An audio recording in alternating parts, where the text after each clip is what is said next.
எவ்வளோ வேணாலும் சொல்லுங்க, எங்களுக்கு அந்த குடும்பம் தான்ப்பா சரியா வரும். எங்க குடும்பமே சரியா வராது. ஐயோ, எங்க சின்ன ஐயாவை எப்படியோ நாங்க வந்து துணை முதலமைச்சர் ஆகி அழகு பார்த்துட்டோம். எங்க இன்ப ஐயாவையும் ஒரு முதலமைச்சர் ஆக்கிட்டோம்னா இந்த கட்டை வெந்துரும்ப்பா, கட்டை வெந்துரும். கட்டை வேகணும் தானே தம்பி. ஒரு லிட்டர் பெட்ரோல் ஒரு தீப்பெட்டி கொண்டு வா. ஐயோ, கொலை பண்றாங்கப்பா. உங்கள மாதிரி ஆட்கள் இருந்து வருது, இங்க ஆந்திரால இருந்து வருது, ஓங்கோல்ல இருந்து வருது. அப்ப பால்வளத்துறை வளரல, அடுத்துருச்சு. சரி. போக்குவரத்து துறை அது புடிங்கிட்டு போயிடுச்சு. மின்சாரத்துறை அது காணா போச்சு. சுற்றுலாத்துறை அது தேடிட்டு இருக்கிறோம். கதர் மற்றும் காதி கிராஃப்ட் அது கிழிஞ்சு போச்சு. சரி, இப்ப எந்த துறை வளர்ந்துருக்கப்போ? 11.19 விழுக்காடு வளர்ந்துருக்கு இல்லையா, அந்த துறை வளர்ந்துருக்குதுப்பா. சரிப்பா, 11.19 விழுக்காடு.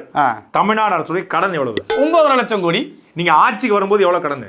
5 லட்சம் கோடி. இப்ப ஆட்சிக்கு வந்து எவ்வளவு வாங்கிருக்கீங்க? ஒரு 4 லட்சம் கோடி வாங்கியிருக்கிறோம். மொத்தமா 50 வருஷத்துல வாங்கினது 5 லட்சம் கோடி. ஆமா, நீங்க 4 வருஷத்துல வாங்கினது 4 லட்சம் கோடி.